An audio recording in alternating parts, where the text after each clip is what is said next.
wabarakatuh. A'udzubillahi minasyaitonir rajim. Bismillahirrahmanirrahim.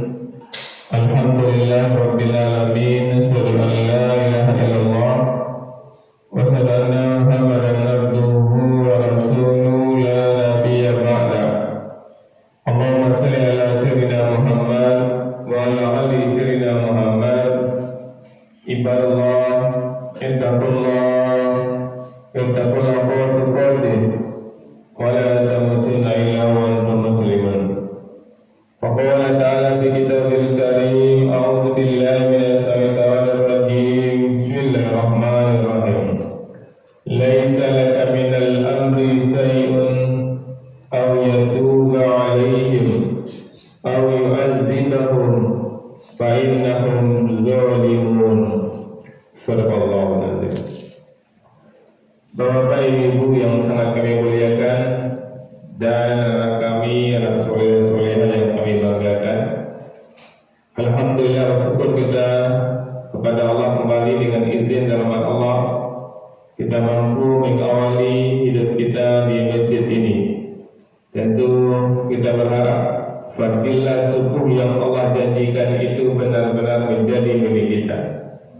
Dan kita selalu berharap berdoa kepada Allah kiranya setiap detik yang kita lewati benar-benar bernilai ibadah. Dan kita selalu berharap berdoa kepada Allah kiranya hidayah Allah selalu menyertai hidup kita sampai kita tinggalkan dunia ini. Amin. Amin ya Allah ya Rabbal alamin. Bapak Ibu, anak-anak soleh dan solehah, penduduk surga yang masih berada di dunia yang kami muliakan. Kita lanjutkan hikmah dan pelajaran dari suci Al-Quran. Sekarang kita masuk surat Ali Imran ayat 128. Bismillahirrahmanirrahim. Laisa laka minal amri syai'un. Bukan menjadi urusanmu, itu di sini Nabi Muhammad.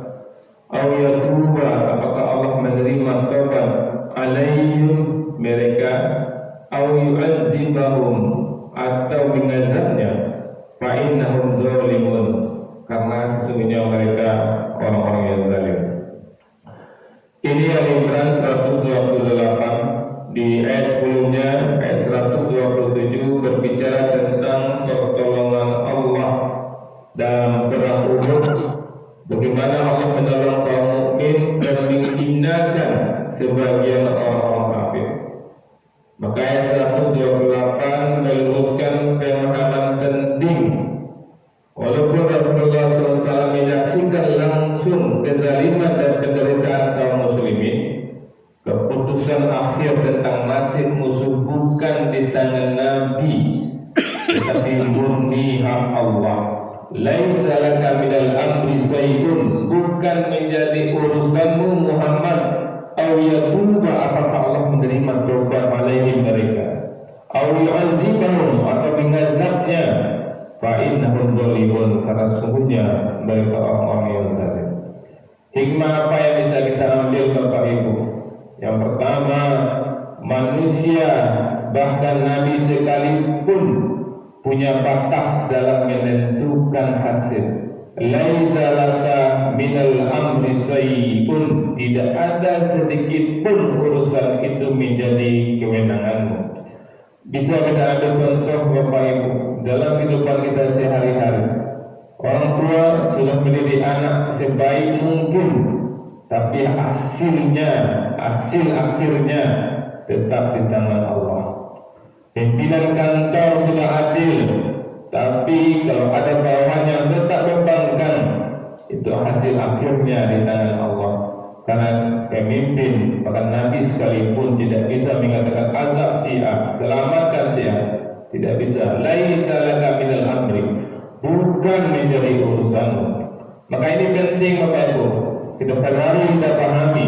Maka apapun yang terjadi di tengah-tengah kita sadar semuanya mutlak urusan Allah. Maka kita lihat seperti penjual yang jujur, namun dia tetap memilih curang. Bagaimana itu Bapak Ibu? Maka tugas kita ikhtiar, bukan memaksakan hasil. Ketika nama baik kita dijelekkan, dirusak, difitnah, mungkin sah-sah saja kita dibenarkan untuk membela diri, untuk menjaga nama baik kita. Tapi kalau itu tidak berhasil, orang tetap menuduh kita maling, orang tetap menuduh kita orang jahat, biar saja Bapak Ibu. Kenapa? Laisa laka minal amri syai'. Bukan menjadi urusanmu apakah Allah terima taubat orang itu atau Allah azab. Yakinlah Bapak Ibu, surga Allah yang punya, bukan orang yang mengatakan kita jahat. Kalau orang yang mengatakan kita jahat dan sekaligus dia punya neraka, baru kita takut. Seseorang mengatakan kamu penjahat dan dia punya neraka, takutlah kita Bapak Ibu. Tapi dia tidak punya neraka, dia katakan kita jahat, biar saja dia berkata seperti itu. Kemudian Bapak Ibu, Allah mengatakan au yatuba alaihim, atau Allah menerima taubat mereka. Hikmah yang bisa kita ambil Bapak Ibu, orang yang hari ini zalim masih punya pintu taubat, maka jangan pernah bangga dengan kebaikan dan kesolehan kita. Kita mampu salat ke masjid, kemudian kita lihat ada orang tertidur pulas. Kita mampu berinfak berzakat, kita lihat orang tidur. Mungkin sekarang kita lihat dikikir, terus tahun lagi, 2 tahun lagi, tidak tahu. Maka Allah mengatakan bukan urusanmu Muhammad, apalagi kita orang biasa. Rasul sendiri Allah ingatkan, laisa lahu syai'un, bukan urusanmu Muhammad. Hikmah berikutnya Bapak Ibu, au yu'adzibuhum, atau Allah mengazab mereka. Jika kezaliman berlanjut, azab Allah pasti datang. Penting ini menjadi perhatian kita Bapak Ibu. Usaha curang pasti dan pasti akhirnya bangkrut. Rumah tangga yang dibangun di atas kebohongan pasti dan pasti akan ketahuan. Sekarang marak sekali, viral sekali, pejabat yang berbohong bertahun-tahun tidak diketahui oleh istrinya, akhirnya ketahuan juga karena Allah berbuat dengan sunatullahnya. Kemudian Bapak Ibu, hikmah yang bisa kita ambil, fa'innahum zalimun, sesungguhnya mereka orang-orang yang zalim. Kezaliman adalah sebab kehancuran, bukan kekuatan. Maka jangan pernah ada kekerasan di rumah tangga, diskriminasi di tempat kerja, penjual yang menipu timbangan, itu pasti zalim. Mungkin setahun, 2 tahun, 3 tahun masih aman, di tahun berikutnya pasti akan hancur. Karena Allah jelas-jelas mengatakan di sini, Allah akan terima taubat mereka atau